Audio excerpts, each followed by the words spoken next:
Finally, a film that isn't like experiencing all 9 circles of hell at once.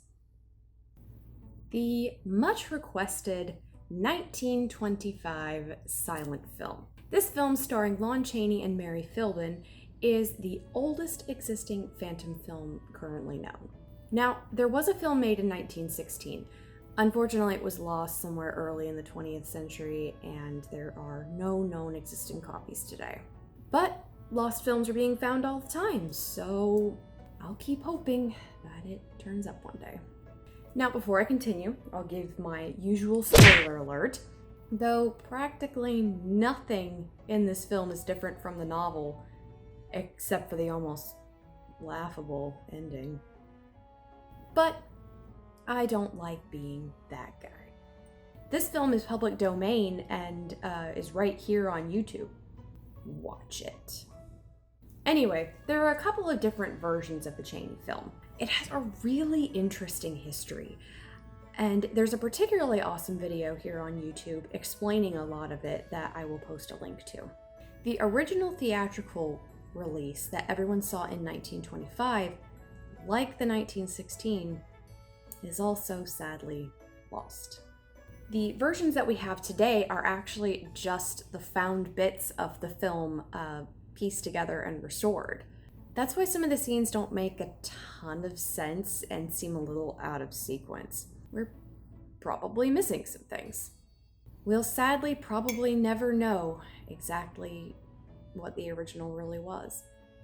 But the versions that we do have, the two that are the most popular are what we know as the 1925 print and another known as the Eastman print, released in 1929.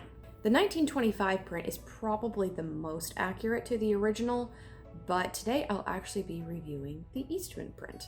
It is a restored version of the 1925 footage that is slightly different when it comes to sequence, soundtrack, and even colorization in some places.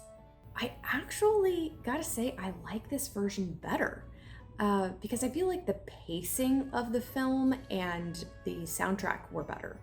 And while I am aware of the version of the Eastman that had the voices dubbed over once sound films became a thing, I gotta say I feel like it kind of takes away from it in a way, especially since not every line is dubbed, not every line is dubbed exactly according to the dialogue cards, and I can't understand half of what they're saying most of the time.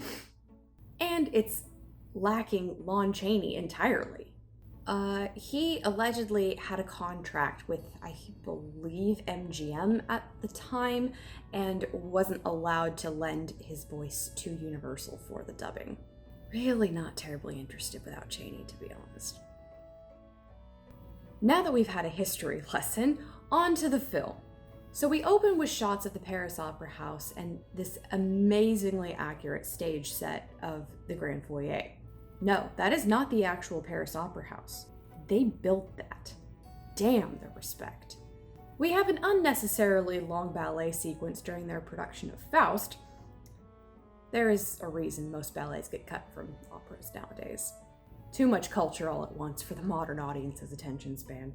With the most out-of-sync ballerinas I've ever seen. The chorus was entrancing, but the dancing was a lamentable mess. Notice that they're using the same props as the one in the Il Muto ballet during the Andrew Lloyd Webber musical. Again, I see you, Webber. And we have this guy.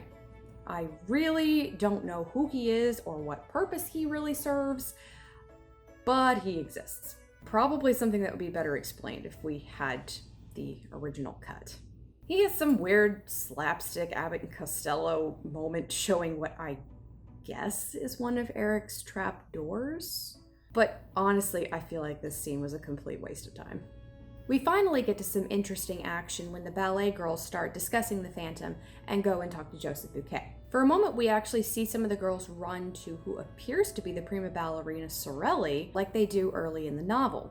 We soon after have the entrance of the Persian, who's not really the Persian, even though he's the Persian in literally every way down to his hat, but they still won't call him the Persian. Inspector Ledoux. I just don't understand how this piece of crap managed to give him to us, but not this masterpiece. But Bouquet has a little chat with them, holding this weird fake head, and then proceeds to give them a description of Eric that is straight up LaRue.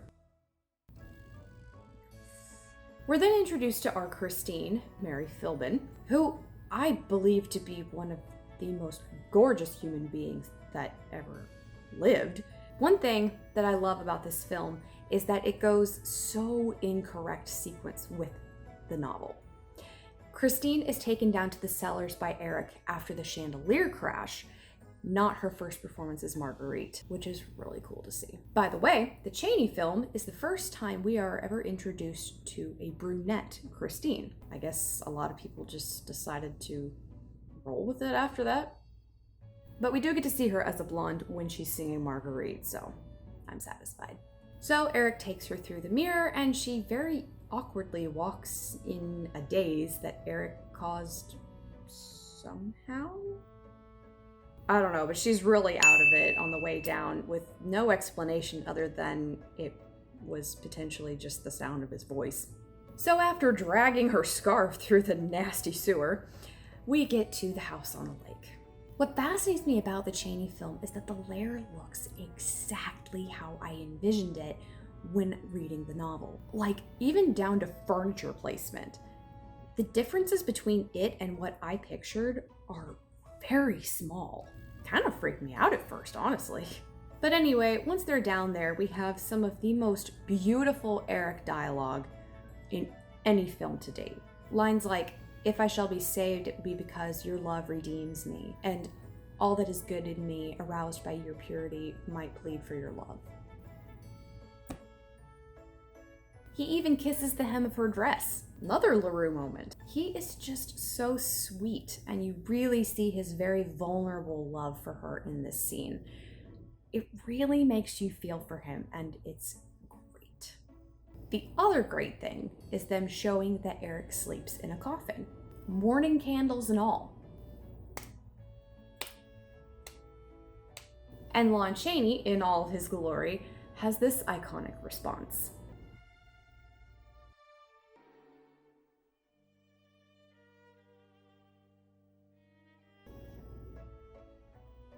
He has the best hand gestures and is just poetic AF. Like this awesome response to Christine realizing he's the Phantom. And then she faints. Of course. So she wakes up the next morning, and like any seasoned fan knows, we are about to have the most iconic unmasking scene in Phantom history. For those of you who don't know a ton about Lon Chaney as a person, he was extremely talented with practical makeup and made all of his prosthetics himself, even using piano wire to tilt his nose upward. I highly suggest watching the film about his life, The Man of a Thousand Faces. Anyway, the makeup that Chaney did for Eric was apparently so terrifying for the time period that they had to have smelling salts available in the lobby of the theater because people were literally fainting. I personally think the comb over is scarier than anything about his face. Now, let's talk about the Masquerade scene. Eric's entrance is just extra as hell, and I am here for it. Check out this line. Yes! This scene was colorized in the Eastman print, and since Eric is in the Red Death costume here, I am so glad they did. The rooftop scene is also colorized by a special hand painting method, which is super impressive and really cool to look at. There is just absolutely beautiful cinematography here with his cape whipping in the wind. Absolutely love it. We flash to the policeman, and Ledoux Persian sums up Eric's whole life on an index card, which I don't know had been invented yet, to give to the inspector. Interesting backstory. Fast forward, we're at the kidnapping scene during Faust, and Christine disappears from the stage. The finale is very intense and high energy, which you don't really always get in silent films, so it really has your attention and keeps you engaged. It even shows the death of Count Philippe, and good for them because nobody does that. But this film also has something only one other that I know of does. Grasshopper and the Scorpion. We've got the ultimatum of the grasshopper for no and the opera house gets blown up, or the scorpion for yes and she marries him and everyone is spared. We have all of the business with the torture chamber, both the heat and the water, because Christine, as we know, turns the scorpion and the gunpowder gets washed away. He keeps his word and lets them out, and just judging by Eric's facial expressions, we really think that we're about to get the typical heartbreaking ending. Everything about this film is just so unbelievably accurate. But all good things must come to an end. This was my perfect Phantom film, up until the ending. They had to ruin everything at the last second. Thing is, it originally was the perfect Phantom film. Allegedly, the first ending that Universal wrote and shot was the true LaRue ending. Ever seen that still shot of Lon Chaney at the organ, but could never figure out where that moment was in the film? It's because it got cut and replaced. Originally, the film ended with Eric letting Christine go, sitting down at the organ, and literally just falling over and dying. Odd, but I'll take it. But somebody decided at the last minute that the people wanted horror and they needed to have a scarier, more shocking ending. So they changed it. Took away Eric's beautiful redemption moment and replaced it with...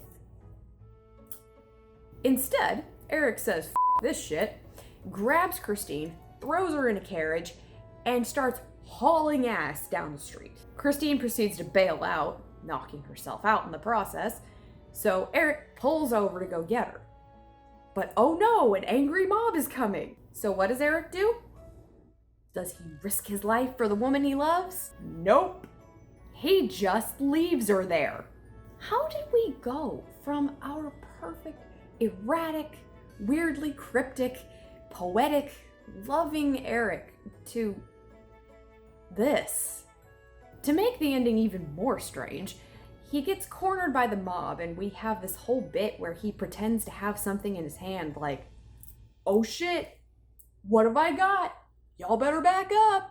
But then he just opens his hand to reveal that there's nothing there and starts laughing maniacally as he gets his ass handed to him by the mob, who then toss him into the Seine.